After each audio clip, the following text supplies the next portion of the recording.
Good evening once again my dear students. देखिए, सबसे पहले तो वी आर एक्सट्रीमली सॉरी कि काफी दिन हो गए हम कोई वीडियो लेक्चर्स अपलोड नहीं कर पाए। But frankly speaking, due to this lockdown, क्या है, हमारे जो 2 बैचेस ऑलरेडी रन कर रही है, उन बैचेस की भी ऑनलाइन क्लासेस हमारी चल रही है।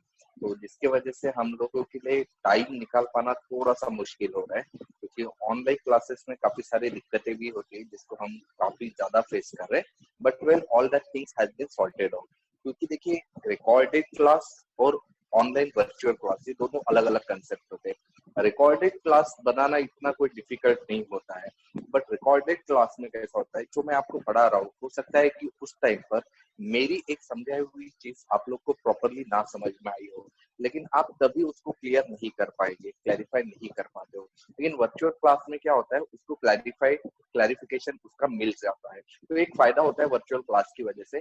दैट्स वाई ये वर्चुअल क्लास थोड़ा सा टाइम कंज्यूमिंग भी हो जाता है, और इसीलिए हम लोग को थोड़ा सा ज्यादा ही टाइम लगता है to conduct that online virtual class. तो यही एक रीजन था जिसकी वजह से हम काफी दिनों से आपके लिए क्लासेस अपलोड नहीं कर पाए थे।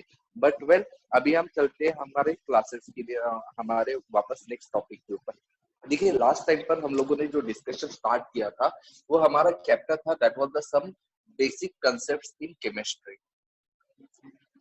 इस चैप्टर से हम लोगों ने हमारा डिस्कशन स्टार्ट किया था, राइट। और इस चैप्टर में जो हम लोगों ने डिस्कस किया था लास्ट लेक्चर में, वो था that was the definition of chemistry. Okay, तो वहां पर हमने देखा था केमिस्ट्री जो रहता है वो डील्स करता है विद द मैटर। ओके, फिर हमने मैटर के बारे में जानकारी ली थी, जैसे मैटर की डेफिनेशन देखी थी कि भाई which occupy the space and having the mass, that is called as a matter. After that we have seen the classification of matter. Then हमने बात की थी that was regarding the properties of matter. ठीक है, तो properties में हमने देखा था 2 टाइप की प्रॉपर्टीज जनरली हम डील करते हैं, physical properties and chemical properties.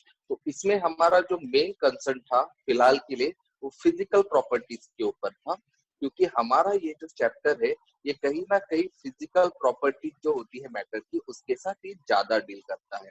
तो इसीलिए हमने फिजिकल प्रॉपर्टीज के ऊपर ज्यादा फोकस किया था। हम लोगों ने देखा था कि मैटर की जो फिजिकल प्रॉपर्टीज होती है, it contains the some number, मतलब इसका मेजरमेंट जो होता है, ठीक है, that measurement contains some numbers followed by units. Okay, फिर हम लोगों ने देखे थे कि ये जो यूनिट्स होते हैं इसके डिफरेंट डिफरेंट सिस्टम देखे थे। जैसे पुराने सिस्टम में हम लोगों ने देखी थी कि वो इंग्लिश यूनिट थी, और उसके बाद में उसमें फ्रेंच यूनिट थी जिसको हमने मेट्रिक सिस्टम कहा था, और उसके बाद में जो थर्ड हमारा यूनिट था जो कि अभी स्टैंडर्ड यूनिट है, that is the SI unit. Okay, system of international unit system. Okay, done. तो ये हमारा सिस्टम थी इंटरनेशनल यूनिट। ओके, तो ऐसा यूनिट हमारे लिए इंपॉर्टेंट है। ऐसा यूनिट में हमने 3 चीजें देखी थी, जैसे इसमें बेसिक यूनिट थे, देन सेकंड इसमें डिराइव्ड यूनिट थे, एंड देन जो नेक्स्ट यूनिट थे that was the subsidiary unit, या फिर हमने इसको ही नाम दिए थे प्रीफिक्सेस। ओके, तो अब हमने देखा था बेसिक यूनिट्स में क्या क्या होते हैं। बेसिक यूनिट्स में हमने देखे थे कि 7 तरह की बेसिक यूनिट्स होते हैं, जिससे ही आगे जाकर ये सारी की सारी डिराइव्ड यूनिट्स बनती है ना। जैसे मास हो गया, लेंथ हो गया, टाइम हो गया, टेम्परेचर हो गया, देन इलेक्ट्रिक करंट हो गया, ल्यूमिनस इंटेंसिटी हो गया, and finally amount of substances होता है, ये। और इससे फिर हमारे डिराइव्ड यूनिट बनते हैं, जैसे एरिया हो गया, वॉल्यूम हो गया, ये सारी ये हमारी डिराइव्ड यूनिट होती है। लेटर और फिर हमने देखी थी सब्सिडारी यूनिट या फिर प्रीफिक्स है। तो ये सब्सिडारी यूनिट या प्रीफिक्सेस में हमने कुछ वर्ड देखे थे, जैसे सेंटी हो गया, मिली हो गया, है ना, किलो हो गया। तो इनके कुछ नोटेशन होते हैं, एक्सपोनर्स, 10 के एक्सपोनर्स होते हैं, ये 10 टू द पावर के एक्सपोनर। जैसे सेंटी मतलब 10 टू द पावर -2 होता है, मिली मतलब 10 टू द पावर -3 होता है, किलो मतलब 10 टू द पावर 3 होता है, लाइक दैट वे। तो ये चीजें हम लोगों ने देखी थी। लेटर और फिर हम लोगों ने डिस्कशन किया था, that was all about the what scientific notation. Okay, तो फिर हम लोगों ने डिस्कस किया था साइंटिफिक नोटेशन, ठीक है। मेजरमेंट के बाद में हम लोगों ने यहाँ पर डिस्कस किया था साइंटिफिक नोटेशन। ओके, तो साइंटिफिक नोटेशन का इंट्रोडक्शन ये था कि केमिस्ट्री में कुछ ऐसे फिगर्स आते हैं जिसमें काफी सारे नंबर्स इन्वॉल्व होते हैं, तो इन लोगों के कैलकुलेशंस कर पाना हमारे लिए काफी डिफिकल्ट हो जाता है। लाइक कि एक ऐसा नंबर है जिसमें 23 से 24 नंबर्स इन्वॉल्व है ना, डिजिट्स इन्वॉल्व होते हैं। तो ऐसे नंबर्स का एक और पर्टिकुलरली नंबर्स जिसमें लगभग 25 से 26 के करीब करीब डिजिट होता है, तो ऐसे कैलकुलेशन करना काफी डिफिकल्ट हो जाता है। तो इसीलिए हम क्या करते हैं, ये जो बड़े बड़े नंबर्स होते हैं इनको कुछ छोटे नंबर्स में कन्वर्ट करते हैं, एंड दैट प्रोसेस या that numbers is called as scientific notation. तो जनरली साइंटिफिक नोटेशन में हम n into 10 to the power n के फॉर्म में लिखा जाता है, ठीक है। जैसे फॉर एग्जांपल मेरे पास कुछ बहुत लंबा चौड़ा नंबर होता है, राइट। तो अब ये नंबर्स को मैं कैसे लिख पाऊंगा, it can be written as 6.020334 okay into, okay क्योंकि यहाँ पर डेसिमल मैंने एक ही से शिफ्ट किया हुआ है, सॉरी मतलब एक डिजिट के बाद ही मैंने डेसिमल लिया है, so it can B also written, ठीक है। कैसे राइट कर सकते हैं, जैसे देखिए मैंने यहाँ डेसिमल कितने पॉइंट से शिफ्ट किया है, ये 2, इसको भी आपको काउंट आउट करना पड़ेगा, 1 2 3 4 5 6 7। तो हम लोगों ने क्या किया, 7 पॉइंट से यहाँ पर डेसिमल को शिफ्ट कर दिया है, so that's why we are going to write it as 6.0204 into 10 to the power 7। तो यहाँ पर जो कैपिटल एन का मतलब होता है ये नंबर, जबकि स्मॉल एन का मतलब होता है ये 10 to the के पावर में रहने वाला एक्सपोनेंट। Okay done. तो यहाँ तक हम लोगों ने देखा था। फिर हम लोगों ने इसी साइंटिफिक नोटेशंस के कैलकुलेशंस देखे थे। कैलकुलेशंस में हमने देखे थे जैसे कि multiplication, divisions, addition and subtraction. Okay तो ये चीजें हम लोगों ने देखे थे। तो यहाँ पर हम लोगों को पता चला था कि भाई मल्टीप्लिकेशन और डिवीजन में तो उतनी प्रॉब्लम नहीं जाती है। जैसे फॉर एग्जांपल अगर हम यहाँ पर देखते हैं कि भाई मुझे यहाँ पर 45 into 10 to the power 4 और दूसरा डिजिट एक काम कर लेते हैं, इसको आसान कर लेते हैं, ठीक है। 4 into 10 to the power 4, 5 into 10 to the power 5, इन दो डिजिट्स है, ठीक है, दो नंबर्स मेरे पास है, इनका मुझे क्या करना है। तो सबसे पहले मैं मल्टीप्लिकेशन करना चाहता हूँ। तो ध्यान रखिएगा अगर मुझे यहाँ पर मल्टीप्लाई करना है, so what will I do, first of all ये 4 और ये 5 जो मेन नंबर है, मतलब कैपिटल एन वाले नंबर से, इनका मैं मल्टीप्लाई करूंगा, और साथ में ये जो 10 टू द पावर 4 और 10 टू द पावर 5, इसका मुझे क्या करना पड़ेगा, ये 10 तो कॉमन हो जाएगा और ये 4 और 5 का प्लस हो जाएगा, ठीक है डन, क्योंकि यहाँ मैंने मल्टीप्लाई किया हुआ है। तो जब इस तरह के साइंटिफिक नोटेशन का आप मल्टीप्लिकेशन करते हो तो रेस्ट टू द पावर के एक्सपोनेंट्स जो होते हैं उसको आपको ऐड करना होता है, ठीक है। सो इसका आंसर जो आ जाएगा that will B 20 into 10 to the power 9 आ जाएगा, ओके डन। अभी हम बात करते हैं कि अगर मुझे इसका सब्ट्रैक्शन करना होगा तो फिर सॉरी डिवीजन अगर मुझे करना होगा तो क्या करना पड़ेगा। तो ध्यान रखिएगा अगर मुझे इसको डिवाइड करना होगा तो प्रोसेस सेम है।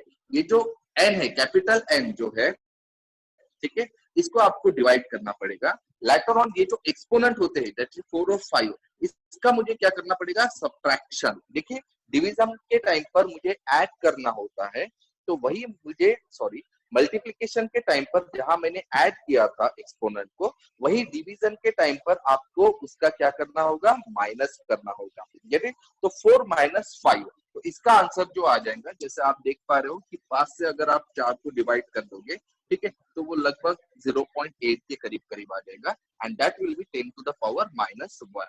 तो ये हमारा आंसर आ जाएगा, ओके। तो ये होता है मल्टीप्लिकेशन एंड डिवीजन। तो ध्यान रखिएगा मल्टीप्लिकेशन के टाइम पर एक्सपोनेंट को आपको ऐड करना है, जबकि डिवीजन के टाइम पर एक्सपोनेंट को आपको माइनस करना है, गेट इट डन।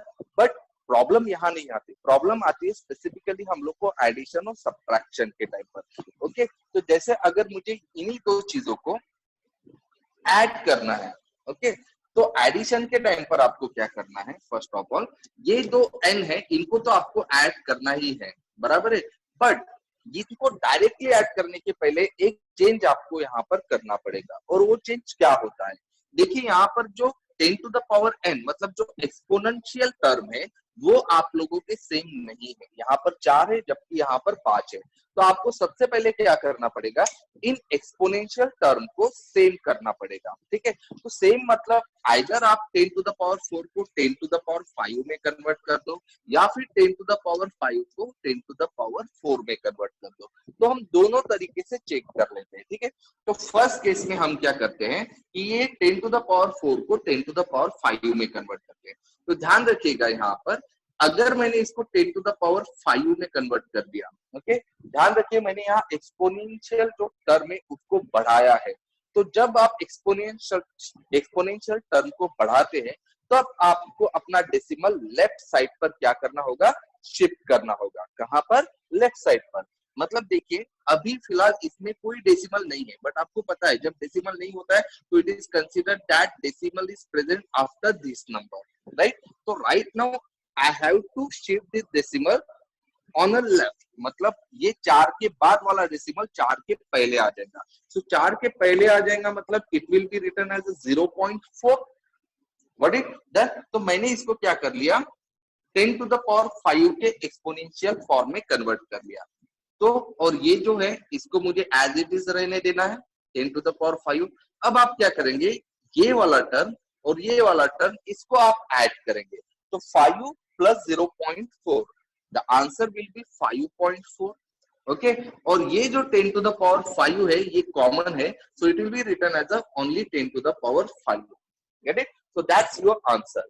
अभी ध्यान दीजिए हम अभी दूसरे तरीके से करते हैं। मतलब यहाँ पर मैंने जो 10 टू द पावर 4 था, जो 4 हमारा एक्सपोनेंट था, उसको 5 में कन्वर्ट कर दिया। अब हम क्या करेंगे, ये जो 10 टू द पावर 5 है, यहाँ 5 को हम 4 में कन्वर्ट कर देते हैं। तो ध्यान रखिएगा 10 टू द पावर 4 में, मतलब मैंने यहाँ एक्सपोनेंशियल टर्म को क्या कर दिया, कम कर दिया है। तो ध्यान रखिएगा जब भी आप एक्सपोनेंशियल टर्म को कम करेंगे तब आपको अपना जो डेसिमल होता है वो शिफ्ट करना पड़ेगा राइट साइड पर। कहा शिफ्ट करना पड़ेगा, राइट साइड पर। जैसे यहाँ पर देखिए, यहाँ पर हमने क्या किया था, एक्सपोनेंशियल टर्म को बढ़ा दिया था, तब मैंने डेसिमल को कहा शिफ्ट कर दिया था, लेफ्ट साइड पर। अभी यहाँ बिल्कुल रिवर्स करना है, क्योंकि मैं एक्सपोनेंशियल टर्म को कम करवा रहा हूं तो मुझे डेसिमल जो है वो शिफ्ट करवाना पड़ेगा कहां पर, राइट साइड पर। तो राइट साइड पर अगर मैं शिफ्ट करूंगा, मतलब ध्यान दीजिए यहाँ पर ऑलरेडी 5 है ना, तो अगर ये ऑलरेडी 5 है, ठीक है,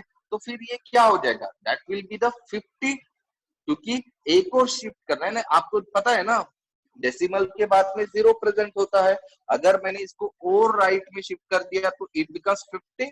ओके, सो ये टर्म क्या हो जाएगा, 50 into 10 to the power 4, right. और ये वाली जो चीज है उसको आपको एज इट इज लिखना है, 4 into 10 to the power 4। Okay, तो अब हमारा आंसर क्या आ जाएगा, तो आप लोग को इन दोनों को ऐड करना पड़ेगा। ओके, सो क्या हो जाएगा, ये 54 इंटू 10 टू द पावर 4। अब ध्यान दीजिए ये जो दोनों आंसर आ रहे हैं, यहाँ आंसर मेरा आया हुआ है 5.4 इंटू 10 टू द पावर 5, जबकि यहाँ पर आया है 54 into 10 to the power 4। Now the question arise कि भाई मेरे ये आंसर जो है वो सही है या गलत है, ये दोनों जो नंबर्स या डिजिट दिख रहे हैं ये दोनों सेम है या डिफरेंट है। तो आपको ये ध्यान में रखना है कि ये दोनों भी सेम है। कैसे, ध्यान दीजिए ये 54 इंटू 10 टू द पावर 4 को मैं इसमें कन्वर्ट कर सकता हूँ। कंसिडर करो मुझे 10 टू द पावर 4 को अगर मैं 10 टू द पावर 5 में कन्वर्ट कर रहा हूँ, मतलब मैं एक्सपोनेंशियल टर्म को क्या करवा रहा हूँ, बढ़ा रहा हूँ। तो आपको पता है बढ़ाने पर डेसिमल कहाँ शिफ्ट करना है आप लोग को, लेफ्ट साइड पर, राइट। तो डेसिमल जो रहेगा वो कहाँ शिफ्ट होगा, लेफ्ट साइड पर, मतलब यहां से यहां। तो ये क्या हो जाएगा, ये 5.4 हो जाएगा, राइट, डन। ये अभी देखिए ये और ये आंसर बिल्कुल सेम आ रहा है। ओके, अब हम क्या करेंगे, यहाँ पर चेक कर लेते हैं इस पर्टिकुलरली टर्म को 10 टू द पावर 4 में कन्वर्ट कर देते हैं। यहाँ पर मैंने क्या कर लिया है, एक्सपोनेंशियल टर्म को कम करवा दिया। अगर मैं कम करवाऊंगा तो कहाँ शिफ्ट होता है पता है ना, वो राइट साइड पर शिफ्ट हो जाएगा। तो यहाँ पर ये जो डेसिमल है ये राइट साइड पर शिफ्ट हो जाएगा, मतलब इट विल बिकम 54, जो कि आंसर बिल्कुल इसके सही का है। Get it, done. तो ये चीजें आप लोग को ध्यान में रखना है। देखिए लास्ट टाइम के लेक्चर्स में हम लोगों ने यहाँ तक देखा था, और सबसे इंपॉर्टेंट चीज थी कि लास्ट टाइम के लेक्चर्स के बाद में काफी सारे बच्चों की ये क्वेरीज आई थी कि सर ये जो पॉइंट शिफ्ट करना होता है एक्सपोनेंशियल टर्म को जब हम चेंज करते हैं, जब ये डेसिमल हम लोग को शिफ्ट करना होता है, तो डेसिमल शिफ्टिंग हम लोग को प्रॉपरली समझ में नहीं आ रहा है, या फिर वो हमको प्रॉपरली दिमाग में नहीं जा रहा है, हम लोगों को जम नहीं रहा है। तो मैं आप लोग को एक बड़ा सिंपल सा तरीका उसी के बारे में समझाता हूँ जो आप लोग को ध्यान में रखना है। ध्यान रखिएगा, ये सारी चीजें बिल्कुल यहाँ पर बताने लायक नहीं है, because when it comes to the preparation of IIT level, NEET level और MSc लेवल, और even if the board level of 12th standard, this thing is not at all should be considered for a teaching, because ये basic चीज होती है। और ये कहा जाएगा कि भाई बेसिक चीजें जो होती है वो तो हम ऑलरेडी का 10वीं तक तो पढ़ते आ रहे हैं, और ये कहीं ना कहीं हम पढ़े भी है। बट दिक्कत यही होती है कि 10वीं में हम लोग कोई भी चीज नहीं पढ़े, हम लोग 10वीं में सिर्फ रटे हैं चीजों को। तो भाई अभी आप लोगों को कोई चीज रटनी नहीं है, अभी जो भी चीजें आपको समझनी है। तो मैं आपको अभी यही समझा देता हूँ कि किस तरह से आप लोग को ये डेसिमल वगैरह शिफ्ट करने पड़ेंगे, या आप शिफ्ट कर सकते हैं। ओके, तो सबसे पहले एक हम फिगर ले लेते हैं। मैं प्लस का भी बताऊंगा और माइनस का भी बताऊंगा, मतलब जो एक्सपोनेंशियल टर्म रहेंगे वो प्लस में भी रहेंगे और माइनस में भी रहेंगे, ठीक है, और दोनों को हम अच्छे खासे लेवल पर डिस्कस कर लेंगे। तो सबसे पहले कोई भी एक इमेजिनरी नंबर ले लेते हैं, 4.05 इंटू 10⁻³ ओके। देन नाउ हम क्या करेंगे, इसको डिफरेंट डिफरेंट फॉर्म्स में कन्वर्ट करेंगे। पहले 1 बाय 1 करेंगे, ठीक है। अब हम इसको बढ़ाते हैं और इसको कम करवाते हैं, ठीक है। डन। अब मुझे बताइए, एक काम कर लेते हैं, पहले माइनस की जगह पहले प्लस को हम कंसीडर कर लेते हैं, ठीक है, उसके बाद में हम माइनस के ऊपर चलेंगे। अब पहले हम क्या करते हैं, इसको बढ़ाने का काम करते हैं। जैसे 10⁻³ हो गया तो 10⁻⁴, 10⁻⁵ तक बढ़ा देते हैं, और इसको कम कर लेते हैं, मतलब 10⁻² तक। ओके। अब वैसे 10⁻1 का कोई मतलब नहीं होता है, ठीक है। देन 10⁻0 का भी कोई मतलब नहीं होता है। देन मैं इसको और कम कर सकता हूँ, लाइक 10⁻⁻1 ओके। देन 10⁻⁻2 इंटू 10⁻⁻3 तक कम करवा रहा हूँ। ध्यान रखिए ये मेरा मेन नंबर है, ओके, और इसको मैं एक साइड में बढ़ा रहा हूँ जबकि एक साइड में मैं इसको कम करवा रहा हूँ। Okay done. तो अब हम कैसे करेंगे, आपको सिर्फ एक ही चीज यहाँ पर ध्यान रखना है। ओके, एक्सपोनेंशियल टर्म बढ़ा रहे हैं तो डेसिमल कहाँ शिफ्ट होगा, लेफ्ट साइड पर। बढ़ा रहे मतलब लेफ्ट साइड पर शिफ्ट होगा, और डेसिमल अगर हम कम करवा रहे हैं, सॉरी मतलब अगर हम एक्सपोनेंशियल टर्म को कम करवा रहे हैं तो डेसिमल आपका कहाँ शिफ्ट होगा, राइट साइड पर। ओके, एक्सपोनेंशियल बढ़ा रहे तो डेसिमल लेफ्ट पर, एक्सपोनेंशियल कम कर रहे तो डेसिमल राइट साइड पर। ओके, बस यही आप लोग को फंडा ध्यान में रखना है। ओके, तो ध्यान रखिए यहाँ पर मैं क्या कर रहा हूँ, बढ़ा रहा हूँ। बढ़ाने पर आप लोग को कहाँ शिफ्ट करना है, लेफ्ट साइड पर। बढ़ाए तो कहाँ शिफ्ट करना है, लेफ्ट साइड पर। तो डेसिमल भाई यहाँ से आपको लेफ्ट साइड पर, मतलब ये 4 के बाद है तो इसको 4 के पहले लाना पड़ेगा। तो हमारा ये फिगर क्या हो जाएगा, 0.405 इंटू 10⁻⁴। देन अगर मैं 10⁻⁵ करता हूं तो फिर से एक बार शिफ्ट करना पड़ेगा, दैट मीन 0.0405। ओके, देन 10⁻⁶ कर रहा हूं तो वापस से एक बार वो शिफ्ट होगा, तो ये क्या हो जाएगा, 0.00405। क्लियर है? ओके, देन इस तरह से आप करते जाइए। अब हम कम करवाने की बात करते हैं। जैसे 10⁻², जैसे मैंने कहा था कम अगर हम कराएंगे तो डेसिमल कहाँ शिफ्ट होना है, राइट साइड पर। ओके, तो राइट साइड पर अगर मैं इसको शिफ्ट कर लेता हूँ तो ये फिगर कैसे बनेगा, देखिए यहाँ से ये आ जाएगा, मतलब इट बिकम्स 40.5। ओके, देन 10⁻1, जैसे कि मैंने कहा 10⁻1 का मतलब तो होता नहीं है, क्योंकि 10⁻1 मतलब क्या होगा, 10, और 10 करेंगे तो हम it can be written like this one. Okay, ध्यान रखिए 405 into 10, so it can be written as a 4050। Okay, एक जीरो मैंने बढ़ा दिया है। अब वापस 10⁻0 एक और बार कम करवा दिया है, तो आपको पता है डेसिमल और एक बार शिफ्ट हो जाएगा, मतलब इसमें क्या हो जाएगा, एक और जीरो ऐड हो जाएगा। ओके देन, तो ये क्या लिखा जाएगा, 40500। ओके देन अब 10 टू द पावर -1 तो डेसिमल फिर से क्या हो जाएगा भाई, एक और बार शिफ्ट हो जाएगा, मतलब एक और जीरो ऐड करना पड़ेगा, तो it will be written as 405000।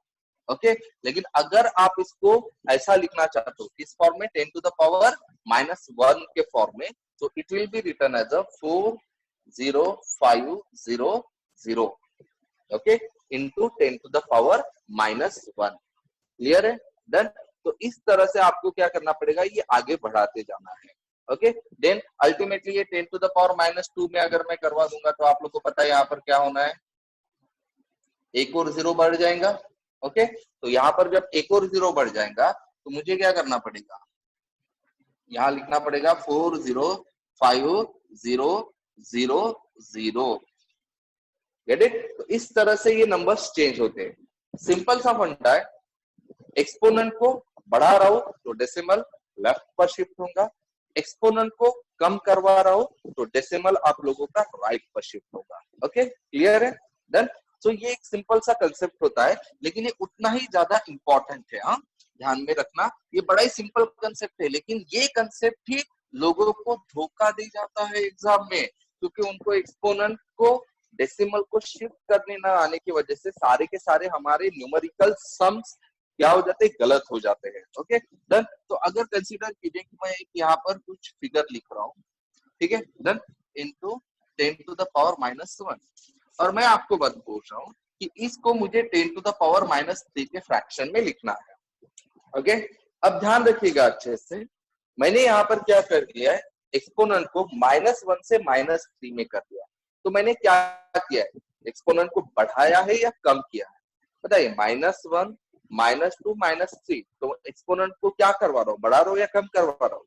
ठीक है, यहाँ बड़े बच्चे कंफ्यूज होते हैं माइनस प्लस में। आपको आसानी से पता होना चाहिए भाई, -1 बड़ा होता है, -3 कम होता है, क्योंकि आप लोग स्केल देखते हो ना, आप लोगों ने ग्राफ का स्केल देखा होगा, जीरो के बाद में यहाँ 1 2 3 4 5 ये बढ़ने वाला है, और इधर से शुरू होता है -1 -2 -3, ये कम होने वाला है ना? तो व्हाट डज इट मीन, -1 बड़ा होता है एज कम्पेयर टू द -3, क्योंकि यहाँ से यहाँ ये इंक्रीज हो रहा है ना। Gate it? तो ये आपको ये ध्यान में देखिए, आप लोग सोचोगे कि सर ये क्या बता रहे हो, इतनी बेसिक चीजें तो हम लोग को भी पता है। मैं जानता हूँ बेटा, आप सभी लोग को पता होगा ये बेसिक चीज है, बट यही प्रॉब्लम होती है, क्या होता है कभी कभार हम लोग के बेसिक्स इतने ज्यादा पक्के हो जाते हैं ना कि बाद में वही बेसिक्स हम लोग ध्यान ही नहीं देते हैं इन चीजों पर, और यही फिर जो बेसिक जिनके ऊपर हम ध्यान नहीं देते, यही बेसिक आप लोग को धोखा दे जाते हैं एग्जाम में। तो इसीलिए इनकी केयर किया करो, ठीक है? कुछ फर्क नहीं पड़ता ना, 2 मिनट तो लगे मुझे इसको बताने के लिए, तो आपको भी 2 मिनट लगेंगे इसको देखने के लिए, तो देख लो 2 मिनट। लेकिन ये 2 मिनट जब आप देखेंगे, बेसिक्स का ख्याल रखोगे, तो बेसिक आप लोगों का आगे जाकर ख्याल रखेगा। ओके, तो चलिए बढ़ते हैं। तो 10 टू द पावर -3 मैंने यहाँ पर नंबर को क्या करवा दिया, कम करवा दिया। कंसेप्ट क्या करता है कि भाई कम करवाने पर क्या होता है, कम करवाने पर क्या होता है आप लोगों का, कहाँ शिफ्ट होता है, राइट या लेफ्ट? राइट। ओके, तो डेसिमल को राइट में शिफ्ट करवाना है। कितने पॉइंट से, देखिए यहाँ पर कितने से बढ़ाई है, 2 पॉइंट से, तो मतलब ये 2 पॉइंट से शिफ्ट करना है, मतलब ये क्या हो जाएगा 602.3। क्लियर है? डन। अब अगर मैंने इसको बोल दिया कि भाई मुझे इसको 10 टू द पावर 2 के फॉर्म में लिखना है ना, 10 टू द पावर 2 के फॉर्म में लिखना है, 10 to the power 2, 10 to the power -1 से 10 टू द पावर 2। ओके, तो मैंने क्या किया, बढ़ाया। ओके, अब कितने से बढ़ाया वो समझो, -1 से +2 में गया। ओके, तो -1 के बाद में 0 आता है, 1 आता है, 2 आता है, कितने से बढ़ाया मैंने, 3 से बढ़ाया। तो इसका मतलब आपका डेसिमल कहाँ शिफ्ट होना चाहिए, बढ़ने पर कहाँ शिफ्ट होता है, लेफ्ट साइड पर। और कितने डिजिट से लेफ्ट साइड पर शिफ्ट होगा, 3 से। तो आपको यहाँ पर क्या करना पड़ेगा, 3 से शिफ्ट करना पड़ेगा। अब भाई 3 से अगर मैं शिफ्ट करूंगा तो 2 जीरो मुझे एक्स्ट्रा ऐड करने पड़ेंगे, तो मतलब मेरा ये आंसर क्या होना चाहिए, 0.00603 into 10 to the power 2। Clear है? डन। अभी देखिए ना, इसको वापस हम इसी फॉर्म में लेकर आने की कोशिश करते हैं। जैसे अगर मैंने 10 टू द पावर 1 कर लिया, मतलब कम करवा दिया, कम करने पर क्या होता है, कम करवाने पर राइट शिफ्ट पर होता है, तो ये क्या हो जाएगा, यहाँ से यहाँ शिफ्ट होगा, मतलब ये 0.06023 फॉर्म में आ जाएगा। देन वापस एक करेंगे तो 10 टू द पावर 0 आ जाएगा, मतलब ये वापस शिफ्ट हो जाएगा, तो ये क्या होना है 6023। ओके, देन लेटर ऑन क्या हो गया, 10 टू द पावर -1, मतलब वापस शिफ्ट हो गया, तो ये आ गया। सही है आंसर हमारा। ओके, तो यही चीज होती है। तो ये सिंपल सा कंसेप्ट होता है, बट ये बड़ा दगा दे जाता है हम लोग को। और ध्यान रखिएगा, ये चीज तो आपको हमेशा ध्यान में रखना है, क्योंकि फिजिकल केमिस्ट्री का जो भी पार्ट आप लोग को आना है उसमें हम लोग को खाली न्यूमेरिकल्स के ऊपर ही फोकस करना है। और जब हम न्यूमेरिकल्स के ऊपर फोकस करते हैं तो जाहिर सी बात है हम लोग को क्या करना होगा, यहाँ पर सिंपली इन छोटे छोटे कंसेप्ट पर ही ध्यान देना है। ठीक है, डन। तो यहाँ तक ठीक है। अब हम आगे बढ़ते हैं। तो अभी हमारा जो नेक्स्ट टॉपिक है वो है एक्यूरेसी एंड प्रिसीजन। ये भी एक छोटा सा कंसेप्ट है, हालांकि ये एग्जाम पॉइंट ऑफ व्यू कोई भी इंपॉर्टेंट नहीं है, बट फिर भी मैं आपको बता देना चाहता हूँ, क्योंकि केमिस्ट्री में हर एक चीज का मीनिंग आप लोगों को पता होना काफी जरूरी हो जाता है। ठीक है, तो सबसे पहले मैं आपको बता देना चाहता हूँ कि ये एक्यूरेसी एंड प्रिसीजन, ये दोनों भी टर्म एक्सपेरिमेंट से रिलेटेड टर्म्स है। Okay, experiment point of view ये ज्यादा काम में आते हैं। देखिए, जनरली क्या होता है कि हम लोगों ने एक्सपेरिमेंट 10 तक भी परफॉर्म किया, लेकिन हमने उसको इतना सीरियसली परफॉर्म नहीं किया है जितना हम लोग को करना चाहिए था। The same thing you are definitely going to do for the 11th and 12th standard, but my suggestion will be that, okay, ध्यान रखिएगा कि 11th और 12th के एक्सपेरिमेंट्स आपको हमेशा अच्छे से सीरियसली करना है। इसकी एक एक चीज को आपको प्रॉपरली समझना पड़ेगा। ठीक है, और ये इसीलिए करो क्योंकि ये सिर्फ आपको जेई, नीट या आपके बोर्ड लेवल पर ही हेल्प नहीं करेगा, बट आगे जाकर आप फ्यूचर में जब ग्रेजुएशन करोगे, either will it be engineers or medical or something else like basic sciences or other, get it, वहां पर आपका प्रैक्टिकल नॉलेज काफी ज्यादा मैटर करता है। And when it comes to the job, so always keep one thing in a mind, during job only and only practical knowledge is important. Excuse me. Okay, so that's why it should be considered. तो सबसे पहले हम बात करते हैं accuracy and precision क्या होता है। ध्यान रखिएगा, हम लोग काफी सारे एक्सपेरिमेंट परफॉर्म करते हैं। ठीक है, अब 10वीं में मुझे नहीं पता कि एक टाइट्रेशन नाम का एक्सपेरिमेंट्स होता है। अब आप लोगों को 10वीं में था या नहीं था एग्जैक्टली आई डोंट नो।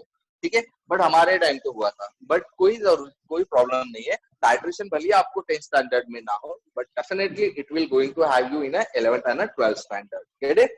तो टाइट्रेशन नाम के एक्सपेरिमेंट क्या होता है, हमारे पास एक एक्सपेरिमेंटल सेटअप होता है।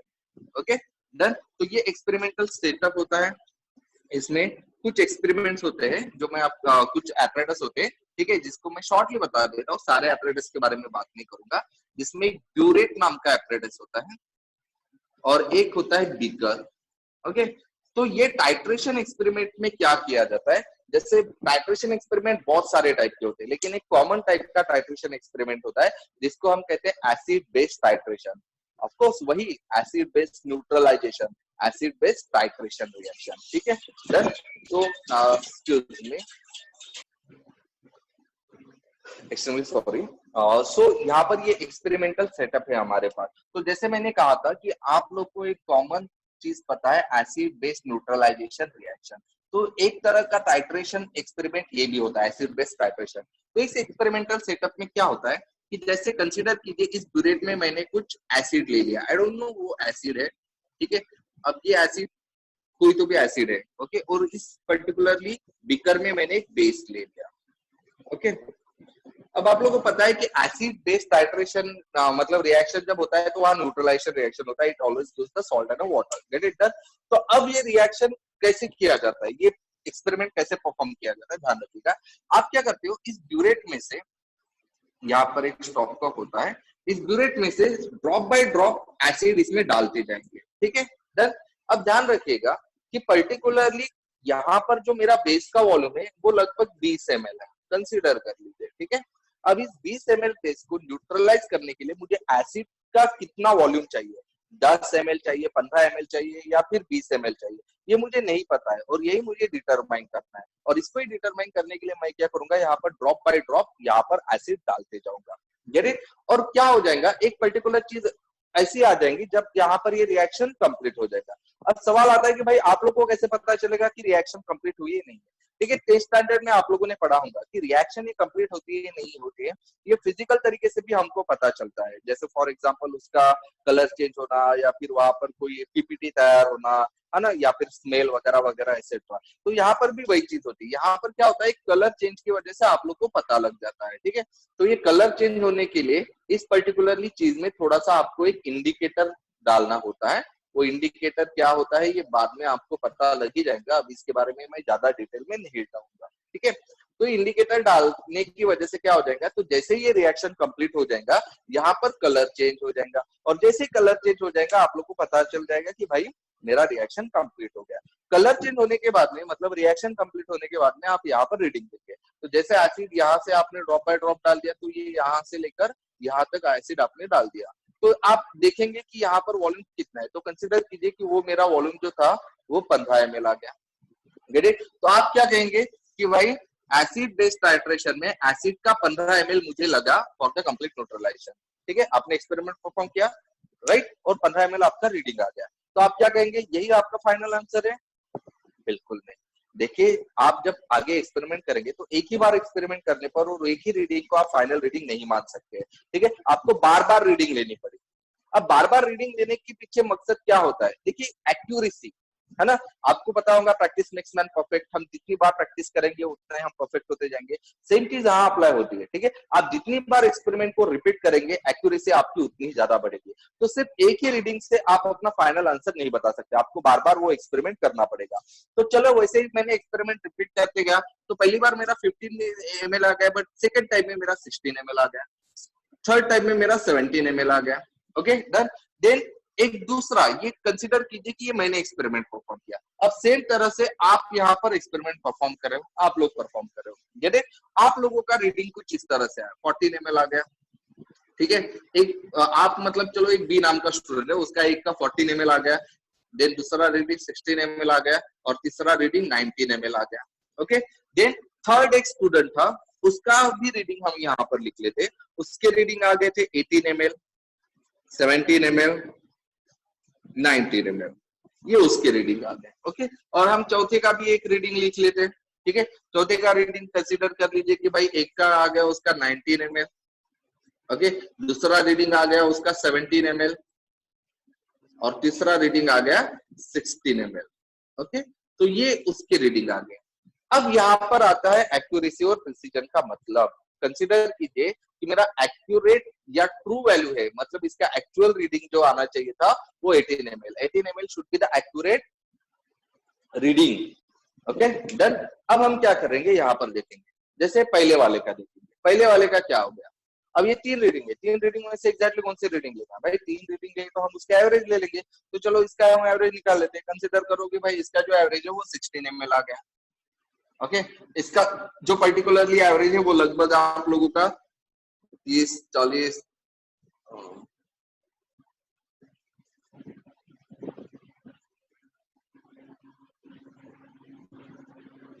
लगभग ये आ जाएगा 13 ml के करीब करीब आ जाएगा, ठीक है। 13 ml में सॉरी यहाँ पर कितना आ जाएगा, ये हो जाएगा आप लोग का 30 plus 49, okay. So 49 divided by 3 exactly, तो वो क्या आ जाएगा हमारा लगभग 16 ml के करीब करीब वो भी आंसर आ जाएगा, ओके डन। तो कंसीडर कीजिए मैंने भी इसका 16 ml ले लिया, ओके। लेटर ऑन मैं इसका ले लेता हूँ, तो इसका लगभग मेरा शायद 18 ml के करीब करीब आ जाएगा, ठीक है। अब मैं इसका भी ले लेता हूँ, तो इसका भी हम कंसीडर कर लेते हैं कि भाई इसका जो रीडिंग है वो लगभग मेरा 90, 70, 60 है, तो लगभग 18 ml का आ गया, ओके डन। अब हम बात करते हैं यहाँ एक्यूरेसी और प्रिसीजन का एग्जैक्ट मतलब क्या होता है, तो ध्यान रखिएगा। सबसे पहले हम एक्यूरेसी के बारे में बात करते हैं। एक्यूरेसी क्या होती है, जो हमारी वैल्यू है इसको मैं ट्रू वैल्यू कहता हूँ, कौन से value, this is called as true value, okay. So true value के साथ में आप लोगों की जो वैल्यूज आई है, फाइनल वैल्यूज मतलब एवरेज वैल्यू, वो कितने करीब है, ठीक है डन। इसका एग्रीमेंट, जैसे 18 ml आंसर चाहिए, 16 ml आ गया, चलेगा क्या, बिल्कुल नहीं चलेगा भाई। 18 ml है तो 18.1 चलेगा या 17.9 चलेगा, इस तरह का चलेगा, लेकिन ये तो बहुत दूर है, ठीक है डन। तो अल्टीमेटली ये वैल्यू नहीं चलेगी, ओके, ये भी नहीं चलेंगी, ये बिल्कुल एक्यूरेट है, राइट, और ये भी एक्यूरेट है। मतलब हम क्या कहेंगे कि ये दो वैल्यूज कैसी है, एक्यूरेट है, okay, that is called as accuracy. तो एक्यूरेसी का मतलब क्या होता है, दैट इज द कि आपकी ट्रू वैल्यू और एवरेज वैल्यू, ठीक है, इसके बीच में कैसा होता है, closeness of average value with the true value, closeness मतलब कितना नजदीक होता है, that is called as accuracy. अब हम बात करते हैं भाई प्रिसीजन का मतलब क्या होता है। प्रिसीजन मतलब क्या होता है कि आपकी रीडिंग्स, ओके, रीडिंग्स की जो वैल्यूज आ रही है उनका क्लोजनेस। ओके, जैसे कंसीडर कीजिए यहाँ पर देखिए 3 रीडिंग्स मैंने ली थी और तीनों रीडिंग्स की वैल्यू एक दूसरे के करीब आई है, 15, 16, 17, ज्यादा फर्क नहीं है ना, मतलब दिस वैल्यूज आर प्रिसाइज। ये वैल्यूज कैसी है? प्रिसाइज है, ध्यान में रखना, क्योंकि ये वैल्यूज एक दूसरे के करीब है। बट ये एक्यूरेट है क्या? नहीं है। बट प्रिसाइज है क्या? हाँ, right. So these values are precise but not accurate. यहाँ पर ध्यान दीजिए, ये 14 है, 16 है, 19 है, ओके, 14, 16 एंड 19। तो यहाँ पर आप क्या कहेंगे? ये प्रिसाइज है क्या? एक दूसरे के करीब है क्या? डिफरेंस काफी ज्यादा है, मतलब हम क्या कहेंगे कि ये प्रिसाइज नहीं है और एक्यूरेट भी नहीं है। यहाँ पर ध्यान देखेंगे 17, 18, 19, ओके, मतलब ये एक दूसरे के करीब वैल्यूज है। यहाँ मतलब यहाँ क्या है? ये प्रिसाइज है। What does it mean? कि भाई these values are precise as well as accurate। अब यहाँ पर बात करते हैं 16, 17, 19 आ गया, 18 नहीं आ गया, मतलब एक दूसरे को उतनी, ये दोनों तो क्लोज है बट ये क्लोज नहीं है, राइट। तो यहाँ पर हम कहेंगे कि नॉट प्रिसाइज। ओके, तो ये वैल्यू नॉट प्रिसाइज है बट एक्यूरेट है। Gate it? तो जरूरी नहीं कि हर बार आपकी वैल्यू जो है वो प्रिसाइज और एक्यूरेट दोनों भी होनी चाहिए, या फिर प्रिसाइज और एक्यूरेट दोनों भी नहीं होनी चाहिए। हो सकता है कि कभी वो दोनों हो, प्रिसाइज भी हो एक्यूरेट भी हो सकता है कभी वो प्रिसाइज हो बट एक्यूरेट नहीं हो सकता है कभी वो एक्यूरेट हो बट प्रिसाइज नहीं हो, और हो सकता है कभी कभार वो ना प्रिसाइज हो और ना ही एक्यूरेट हो। ठीक है, तो ये 4 ही कंडीशन आती है, या तो दोनों चीजें, मतलब प्रिसाइज और एक्यूरेट दोनों है, या फिर प्रिसाइज है बट एक्यूरेट नहीं है, थर्ड प्रिसाइज नहीं है बट एक्यूरेट है, और चौथा ना प्रिसाइज है और ना ही एक्यूरेट होती है। ठीक है, तो वापस मैं मीनिंग समझा देता हूँ एक्यूरेसी का। एक्यूरेसी का मतलब होता है क्लोजनेस ऑफ कौन सी value? Final value with the true value. Okay, that is called as accuracy. Precision, closeness of values, experimental values with each other। Okay, closeness of experimental values, get it, with each other। Okay, तो closeness of value with each other मतलब precision, closeness of value with true value मतलब accuracy। Okay, so that's the simple concept of accuracy and precision। Okay, तो चलिए अब हम next concept के बाद, तो अभी हम जो नया कंसेप्ट देखते हैं उस कंसेप्ट का नाम है significant figures. And this is the very much important concept। ठीक है, अब ध्यान दीजिए, एक्यूरेसी और प्रिसीजन हमने क्यों पढ़ा था भाई? एक्यूरेसी एंड प्रिसीजन हमने इस वजह से पढ़ा था क्योंकि क्या होता है जब भी हम कोई एक्सपेरिमेंट करते हैं या फिर हम जो वैल्यूज कैलकुलेट करते हैं तो उसमें एक बड़ी दिक्कत आ जाती है, क्या कि कहीं ना कहीं एरर आ जाता है। That error may be due to the apparatus या फिर may be due to the जो एक्सपेरिमेंटर परफॉर्म करता है उसके वजह से, ओके, ऑपरेटर की वजह से, राइट। तो कहीं ना कहीं जो भी हमारी वैल्यूज आती है एक्सपेरिमेंटल या कैलकुलेटेड, उसमें कहीं ना कहीं हर बार थोड़े से एरर की जगह रहती है। ठीक है, so that particularly error can be notified by the significant figures। तो actual significant figures क्या होते हैं? It is the number of digits, okay, जो एखादे particularly numbers, okay, एखादे particular numbers में जो रहने वाले number of digits होते हैं, including the digit which is uncertain। एक ऐसा डिजिट भी उसमें रहता है जो अनसर्टेन होता है, मतलब या तो हम बोलते हैं ना कम ज्यादा, राइट, डन। जैसे हम बोलते हैं कि भाई 8.99, राइट, तो 8.99 की जगह हम सीधा सीधा 2 बोल देते हैं, राउंड अप कर लेते हैं उसको। लेकिन अगर मैंने डायरेक्टली 2 बोल दिया, लेकिन मेरे पास 2 रुपए नहीं, मेरे पास तो 1.99 रुपीज है भाई, है ना, डन। तो व्हाट डज इट मीन कि मैंने यहाँ पर 1.99 जो रखा है तो वो कैसा रहेगा? अनसर्टेन रहेगा। और वैसे अगर मैंने काफी सारी बड़ी वैल्यूज लिखी, ठीक है, जैसे 2.0003, 4, 5, 6, 7, ऐसे 8-9 नंबर रहने वाली वैल्यूज अगर मैंने लिखी, तो उसमें क्या होगा कि सारे के सारे सिग्निफिकेंट रहेंगे, ऐसी बात नहीं है।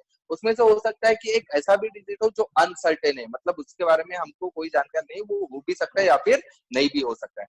तो ये चीज होती है सिग्निफिकेंट फिगर्स। Okay, done. तो अब सिग्निफिकेंट फिगर्स जो होते हैं इसको डिटरमाइन करने के कुछ रूल्स होते हैं, और ये रूल्स काफी ज्यादा इंपॉर्टेंट होते हैं, इसके ऊपर भी क्वेश्चंस पूछे जाते हैं। मेन क्वेश्चंस होते हैं सिग्निफिकेंट रूल्स के ऊपर, गेट इट। तो पहले उसके रूल्स को समझे। तो सबसे पहला रूल, ठीक है, तो जहां पर मैं एक फिगर लिख लेता हूं 6453, राइट। तो ये जो मेरा फिगर है 6453, ये फिगर सिग्निफिकेंट फिगर्स या फिर इस पर्टिकुलरली वैल्यूज में कितने सिग्निफिकेंट फिगर्स है, राइट। तो ध्यान रखिए इसमें सारे के सारे, क्योंकि हमारा पहला रूल क्या कहता है कि all non zero figures are significant.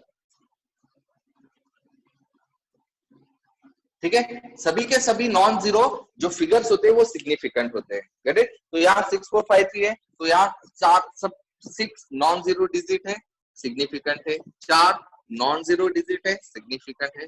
5 non zero digit है, सिग्निफिकेंट है। और 3 भी नॉन जीरो डिजिट है तो सिग्निफिकेंट है। मतलब यहाँ टोटल सिग्निफिकेंट फिगर कितने हो गए? 4। अब मैंने अगर यहाँ पर एक और फिगर लिख लिया 60453, ओके, तो यहाँ आप क्या कहेंगे? यहाँ मैंने पहले रूल के हिसाब से 6 सिग्निफिकेंट हो जाएगा, ये 0 है। मैंने 0 के बारे में कुछ नहीं बोला, ध्यान रखना, मैंने सिर्फ नॉन जीरो फिगर्स डिजिट्स के बारे में बोला। किसके बारे में? नॉन जीरो डिजिट्स के बारे में। ठीक है, डन। मैंने 0 के बारे में नहीं बोला है कुछ। तो यहाँ पर हम क्या लिखेंगे? 4। ओके, अगर मैं एक और नंबर यहाँ पर लिख देता हूँ 6045330, ठीक है, और एक फिगर अगर मैं लिख लेता हूँ, ठीक है, और अगर मैं और एक फिगर लिख लेता हूं, अब प्रॉब्लम यहाँ आती है। क्यों? क्योंकि यहाँ पर 0 इंक्लूड्स हुए हैं, है ना। 0 के बारे में रूल्स मैंने नहीं बताया। तो भाई जैसे नॉन जीरो डिजिट्स अगर सिग्निफिकेंट है तो सभी के सभी जीरो आपके नॉन सिग्निफिकेंट होने चाहिए क्या? नहीं, हर 0 नॉन सिग्निफिकेंट नहीं होता, इसके कुछ रूल्स होते हैं। ठीक है, तो वो रूल्स स्कूल से वो डिस्कस हम कर लेते हैं। ठीक है, सबसे पहला ये वाला डिजिट फोकस करो। इसमें ये जो 0 है ये क्या हो रहा है? ये 6 और 4 के बीच में आ रहा है। 6 और 4 क्या है? नॉन जीरो डिजिट्स, और इनके बीच में क्या आ रहा है? 0 आ रहा है ना। डन। मतलब देखिए, अगर मैं रुपए के हिसाब से कंसीडर करता हूँ तो ये क्या हो जाएगा? 60,453 रुपए, 60,453 रुपीज। Get it? अगर मैंने 0 को बोला नॉन सिग्निफिकेंट है, यार मतलब नहीं है वो, उसका कोई मतलब नहीं है, और मैंने इसको ना 6453 लिख लिया, तो गड़बड़ हो जाएगी ना, है ना। ये क्या हो जाएगा? 6,453। ये क्या था? 60,000, और ये क्या हो गया? 6,000। भाई कितना फर्क पड़ गया? गड़बड़ तो हो जाएंगी बड़ी। मतलब यहाँ पर क्या होना चाहिए? तो ये सिग्निफिकेंट होना चाहिए, नहीं होना चाहिए? बिल्कुल होना चाहिए। और ये हमारा सेकंड रूल कहता है 0 के बारे में, क्या कि 0 बिटवीन नॉन जीरो डिजिट्स, ठीक है, आर सिग्निफिकेंट। ये कैसे होते हैं? Significant. Done. Okay, then next वाला देखते हैं। यहाँ पर क्या है? ये तो 0 सिग्निफिकेंट है इस रूल के हिसाब से। अब यहाँ पर एक और 0 आ गया, ये कहाँ आ गया? राइट साइड पर आ गया। ओके, अब उसको भी रुपए में कन्वर्ट कर लेते हैं। भाई इसको अगर मैंने रुपए में कन्वर्ट कर लिया तो ये क्या हो जाएगा? 6,04,530 रुपीज। Okay, 6,04,530 rupees. अगर मैंने बोला ये 0 मतलब क्या नहीं, निकाल दो इसको, बाहर फेंक दो। ठीक है, तो ये फिगर क्या बनेगा? 60,453, मतलब क्या होगा? 60,453। भाई 6 लाख से 60,000 में आ गया, इतना बड़ा फर्क पड़ा या नहीं पड़ा? मतलब क्या होना चाहिए? वो वाला 0 सिग्निफिकेंट होना चाहिए या नहीं होना चाहिए? ऑफ कोर्स होना चाहिए। Great, done. तो आपको ये वाला 0, अब ये 0 का आप क्या बोलोगे? 0 आफ्टर नॉन जीरो डिजिट, ऐसा बोलोगे क्या? बोल सकते हो, लेकिन उसमें भी बहुत सारी चीजें थी। कैसे? जैसे ध्यान दीजिए, अगर यही 0 मैंने 6,0453.0 ऐसे लिखा होता, है ना, डन, तो फिर क्या होता था? ये सिग्निफिकेंट होता था या नहीं होता था? बताइए। अब ये सिग्निफिकेंट होता था या नहीं होता था? अच्छे से देखिए और बताइए मुझे। अभी ये सिग्निफिकेंट है, ठीक है, अभी ये सिग्निफिकेंट है, क्योंकि रूल क्या कहता है 0 के बारे में। अभी ध्यान दीजिए, ये वाला भी फिगर आप ध्यान में रखिएगा। पहले मैं इसके बारे में बता देता हूँ। तो इसका रूल क्या कहता है कि 0 on the right side of non zero digits are significant. Okay, 0 after what? Non zero digits are on right side of the non zero digits are significant. मतलब ये 0 non zero, sorry, non zero digits के right side पर है, मतलब ये significant है। Okay, clear है? अब हम बात करते हैं इसके बारे में। भाई ये भी राइट साइड पर है, बट यहाँ डेसिमल है। अब आप बोलोगे सर डेसिमल के बाद का 0 तो काम का नहीं होता है ना, है ना, क्योंकि हमने काफी बार देखा है 2.0 मीटर को हम 2 मीटर बोल सकते हैं, राइट? बोल सकते हैं ना, आप लोगों ने 10वीं तक तो ये पढ़ा है ना। राइट। मतलब आप क्या बोलेंगे, ये जीरो तो नॉन सिग्निफिकेंट है, बट भाई यहाँ नहीं होता है ऐसा। हाँ, यहाँ नहीं, ये वाला कंसेप्ट अभी भूल जाओ 10वीं तक। अभी हम लोग को नया कंसेप्ट पढ़ना है। तो नया कंसेप्ट क्या बोलता है, नया कंसेप्ट ये बोलता है कि zero on the right side of decimal, right side of decimal, decimal के बाद में राइट साइड में अगर जीरो होता है, ये कैसे होते, सिग्निफिकेंट। ये भी कैसे होते, significant. Zero after what, right side of the what, right side of the decimal are significant. अब हम बात करते हैं जीरो, ठीक है, वो जीरो जो कि कैसा आ रहा है, ये वाले फिगर की। अब ये जीरो देखिए, ये जीरो कहाँ आ गया, डेसिमल के कहाँ आ गया बताइए अच्छे से, डेसिमल के लेफ्ट साइड पर आ गया, ठीक है। तो डेसिमल के लेफ्ट साइड पर अगर ये आ रहा है तो फिर क्या होगा, ये नॉन सिग्निफिकेंट होंगे। ओके, जैसे यहाँ राइट साइड पर आ रहा है तो मैंने क्या बोला, सिग्निफिकेंट। अब ये लेफ्ट साइड पर आ रहा है तो यहाँ पर क्या बोलूंगा, नॉन सिग्निफिकेंट। सही है, राइट। तो हम यहाँ पर क्या बोलेंगे, zero on the left side, okay, are non significant. Okay done, right. अब हम चलते हैं हमारा फाइनल जो है ये वाला डिजिट, इसके ऊपर फोकस कीजिए। ओके, तो बताइए अभी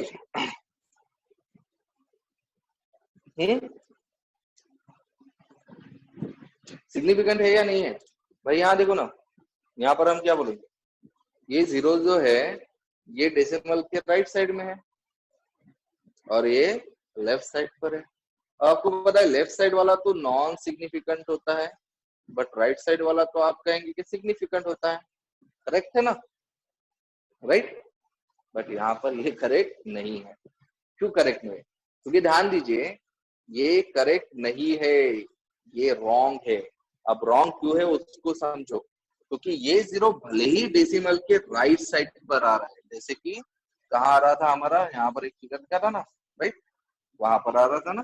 तो यहाँ पर क्या हो रहा है, ये भले ही डेसिमल के राइट साइड में आ रहा हो, बट ये क्या हो रहा है, नॉन जीरो डिजिट्स के लेफ्ट साइड पर आ रहा हो। यहाँ पर देखिए हम लोगों ने बोला था कि 2.0 में जीरो ये कैसा था, सिग्निफिकेंट था। क्यों बोला था, क्योंकि हमने बोला था कि भाई ये डेसिमल के राइट में आ रहा है। तो हम उस रूल को थोड़ा सा चेंज करते, क्या, zero on the right side of non zero digits में, ये वाला zero on the right side of the decimal. Okay, but कौन सा, right side of the, not on the decimal but also on the non zero digits. Okay, सिर्फ decimal के right side में नहीं होना चाहिए, बल्कि नॉन जीरो डिजिट के भी राइट साइड पर होना चाहिए। और यहाँ पर ये जीरो क्या हुए, डेसिमल के तो राइट साइड पर आ रहा है, बट नॉन जीरो डिजिट के लेफ्ट साइड पर आ रहा है, मतलब पहले आ रहा है ना। डन, इसका मतलब ये कैसा है, नॉन सिग्निफिकेंट। तो ये वाला रूल जो है ये सबसे इंपॉर्टेंट रूल है। हाँ, काफी सारे बच्चे तो इसमें कंफ्यूज आ जाते हैं, है ना, कंफ्यूज आ जाते हैं बच्चे, मैं जानता हूँ, अच्छे से जानता हूँ, ठीक है डन। तो ये वहां पर बड़ी दिक्कत हो जाती है, क्लियर है डन। तो यहाँ पर ये आपको ध्यान में रखना है। तो नेक्स्ट रूल हमारा यहाँ पर क्या कहेगा कि भाई जो जीरो होता है कहाँ पर, on right side of decimal, but on left side of non zero digits are non significant. तो ये हमारे कुछ बेसिक रूल होते हैं सिग्निफिकेंट फिगर्स को फाइंड आउट करने के। डन, अब हम बात करते हैं यहाँ पर इसके एडिशन, सब्ट्रैक्शन, मल्टीप्लिकेशन वगैरह वगैरह वगैरह, जिसमें आप लोग के सिग्निफिकेंट फिगर्स इन्वॉल्व होते हैं। बट उससे पहले हम कुछ एग्जाम्पल देख लेते हैं जिसमें हम सिग्निफिकेंट फिगर्स को फाइंड करने की कोशिश करते, ढूंढने की कोशिश करते हैं, ठीक है डन। तो सबसे पहले एग्जाम्पल मैं लिख लेता हूँ, 876 meter. Okay, so now do tell me how many significant figures are present here. Okay, rule देखते हैं, ये नॉन जीरो डिजिट है, नॉन जीरो है, नॉन जीरो, तीनों नॉन जीरो डिजिट्स है, all non zero digits are significant. मतलब यहाँ total significant figures कितने हैं, 3 है। सेकंड एग्जांपल देख लेते हैं हम लोग, 0.56 लिख लेते हैं। ओके, हाँ, अब बताइए यहाँ पर कितने सिग्निफिकेंट फिगर्स हो गए। पहला जीरो कहाँ आ रहा है, ये जीरो ये नॉन जीरो है, ये नॉन जीरो, दोनों सिग्निफिकेंट है। ये जीरो सिग्निफिकेंट है क्या? ये जीरो कहाँ आ रहा है? डेसिमल के लेफ्ट साइड पर। एंड एज वी नो कि डेसिमल के लेफ्ट साइड पर अगर जीरो होता है तो वो नॉन सिग्निफिकेंट होता है, मतलब ये नॉन सिग्निफिकेंट है। सिर्फ ये दोनों ही सिग्निफिकेंट है, तो टोटल सिग्निफिकेंट फिगर्स यहाँ पर कितने हो गए? 2 हो गए। ठीक है, लेटर ऑन 4.006 4 नॉन जीरो है, सिग्निफिकेंट है, 6 नॉन जीरो है, सिग्निफिकेंट है। अब बात करते हैं इन दोनों जीरो की। ये दोनों जीरो कहाँ है? या तो in between the non zero digit बोल सकते हो, या फिर on the right side of the, कहाँ है? राइट साइड ऑफ द, हाँ बताइए, right side of the decimal, और left side of the, left side of the what? Right. But भाई यहाँ पर इंपॉर्टेंट चीज क्या होता है कि हम इसको कंसिडर करेंगे तो बड़ा प्रॉब्लम हो जाएगा आप लोग के लिए। क्यों प्रॉब्लम हो जाएगा? क्योंकि अकॉर्डिंग टू रूल जो हमने लास्ट वाला रूल रखा था, right side of decimal what on left side of non zero digit, क्योंकि देखिए ना, ये तो zero right side of decimal आ रहे हैं और left side of non zero digit आ रहे हैं, तो ये नॉन सिग्निफिकेंट फिगर हो रहा है। लेकिन आपको इसको कंसिडर करना है ना भाई, तो ये क्या हो जाएगा? Right side of decimal and right side of non zero, मतलब ये क्या है? सिग्निफिकेंट है। तो यहाँ ये चारों भी सिग्निफिकेंट होंगे, तो टोटल सिग्निफिकेंट फिगर्स कितने हैं? 4 है। Okay done. Then next example और हम देख लेते हैं, दैट इज द 4.06। आज चलो वो छोड़ देते हैं, एक और एग्जांपल लिख लेते हैं, 0.04। तो now do tell me how many significant figures are there?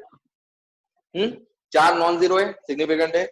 ये zero right side of decimal है, but left side of non zero digit है ना, मतलब ये नॉन सिग्निफिकेंट है और ये भी नॉन सिग्निफिकेंट, क्योंकि ये लेफ्ट साइड ऑफ डेसिमल है। तो सिग्निफिकेंट फिगर कितना हो गया? 1 हो गया। क्लियर है? Done. Then next one 0.00063। Okay चलो ये वाला बताइए, यहाँ पर कितना हो जाएगा? ठीक है, तो बताइए। सिग्निफिकेंट नॉन जीरो है, सिग्निफिकेंट नॉन जीरो है, नॉन सिग्निफिकेंट क्योंकि लेफ्ट साइड ऑफ डेसिमल आ रहा है, ये राइट साइड ऑफ डेसिमल आ रहा है, but left side of the non zero digits आ रहा है, मतलब ये क्या हो गए? Non significant, non significant, significant, ये 2 ही हो गए, तो ये टोटल सिग्निफिकेंट फिगर्स कितने हो गए? 2 हो गए। क्लियर है? इसके अलावा नेक्स्ट इंपॉर्टेंट चीज, अगर हम कोई फिक्स वैल्यूज लेते हैं, फिक्स वैल्यूज मतलब जैसे 12 एप्पल ले लीजिए, 12 चेयर ले लीजिए, या फिर कंसिडर कीजिए कि मैंने बोल दिया 1 chair, 2 chairs, okay 3 chairs, like that way. Okay, तो ये फिक्स नंबर या फिक्स क्वांटिटी होती है ना, ये फिक्स है ना क्वांटिटी। एक चेयर मतलब एक ही होता है भाई, है ना। देन उसको 1.023 चेयर में थोड़ा ना बोल सकते हम, एक चेयर मतलब एक ही चेयर होता है, चेयर कभी पॉइंट पे नहीं आते ना, ये फिक्स वैल्यूज होते हैं। क्लियर है? तो जो फिक्स वैल्यूज होती है उसके सिग्निफिकेंट फिगर कितने होंगे? जैसे यहाँ पर आप बोलेंगे कि एक चेयर है तो मतलब एक, 2 चेयर है, इसमें सिग्निफिकेंट फिगर है, इसमें भी एक, राइट? ऐसा नहीं है। ध्यान में रखना, फिक्स नंबर्स के लिए सिग्निफिकेंट फिगर्स इनफाइनाइट होता है। कितना होता है? इनफाइनाइट। तो ये भी रूल्स आप लिख लीजिए, ठीक है, कि फिक्स नंबर या fix values has infinite number of significant figures. Okay done. तो ये रूल आप लोग को अच्छे से ध्यान में रखना है, ठीक है, राइट। अब एक और इम्पोर्टेंट चीज है, ठीक है, और वो है, जैसे एक नंबर लिख लेता हूं मैं, 20600। ओके, और मैंने अगर आपको पूछा कि भाई इसमें कितने सिग्निफिकेंट फिगर्स है, now let's take that out. 2 non zero digit है, सिग्निफिकेंट है, 6 नॉन जीरो डिजिट है, सिग्निफिकेंट है, ये 0 नॉन जीरो डिजिट्स के बीच में आ रहा है, सिग्निफिकेंट है, और ये 2 0 राइट साइड में आ रहे हैं इसके नॉन जीरो डिजिट्स के, है ना। जैसे हमने लिखा था ना, 0 on the right side of non zero digits are significant. तो यहाँ टोटल सिग्निफिकेंट फिगर्स कितने? 1 2 3 4 5 5। okay, but the correct answer is that this particularly figure has 5 4 as well as 3 significant figures। मतलब इसमें 3 भी हो सकते, 4 भी हो सकते, 5 भी हो सकते। नाउ द क्वेश्चन अराइजेस, भाई ये अचंभा कैसे हो गया? ठीक है, the thing is that exponential form, scientific notation जो अभी मैंने आपको समझाया था, this thing can be rewrite in various forms. Okay, जैसे ध्यान दीजिए, अगर मैं इसमें सिर्फ 4 सिग्निफिकेंट फिगर्स लिखना चाहता हूँ, तो 4 सिग्निफिकेंट फिगर्स के लिए मुझे 2060 ही चाहिए, ओके, तभी इसमें क्या होगा, ये 4 डिजिट होगा ना, राइट। और अगर मैं सिर्फ 3 बोलूंगा सिग्निफिकेंट फिगर्स, तो मुझे सिर्फ 206 ही लिखना पड़ेगा, राइट। बट भाई ये फिगर्स और ये फिगर्स सेम नहीं है ना, but this figures can be written 2060, है ना। मैंने क्या कर लिया, 2 जीरो कम कर रहा है, it can be written as 10 to the power 2। लिख सकते हैं, बिल्कुल लिख सकते हैं, राइट। अब यहाँ पर ये क्या हो गया, सिग्निफिकेंट फिगर्स 1 2 3 4 हो गया, राइट। अब ये 206 लिखा, मतलब मैंने क्या कर लिया यहाँ पर, सिर्फ सॉरी सॉरी सॉरी, यहाँ पर मैंने 10 लिख लिया, ओके डन। बट हालांकि 10 का कोई मतलब तो नहीं होता है, ओके। बट इसको मैं एक और फॉर्म में लिख सकता हूँ, कैसे, जैसे आप कंसिडर कर लीजिए, मैंने अगर इस फॉर्म में इसको कन्वर्ट कर दिया 2.060, ध्यान दीजिए, 2 सिग्निफिकेंट हो जाएगा, 0 सिग्निफिकेंट हो जाएगा, 6 भी सिग्निफिकेंट हो जाएगा, और ये 0 भी सिग्निफिकेंट हो जाएगा, बराबर है, क्योंकि ये राइट साइड ऑफ डेसिमल और right side of the non zero digit आ रहा है। बट अब मुझे इसको इसमें कन्वर्ट करना है, तो अल्टीमेटली मुझे क्या करना पड़ेगा भाई, डेसिमल देखिए, डेसिमल राइट नाउ हम ऐसा कंसिडर करते कि यहाँ था, मैंने इसको शिफ्ट कर लिया कितने से, 1 2 3 4, तो मतलब मैं यहाँ क्या लिखूंगा, 10 टू द पावर 4, ओके। और वैसे टाइम पर इसमें सिग्निफिकेंट फिगर कितने हो जाएंगे, 4।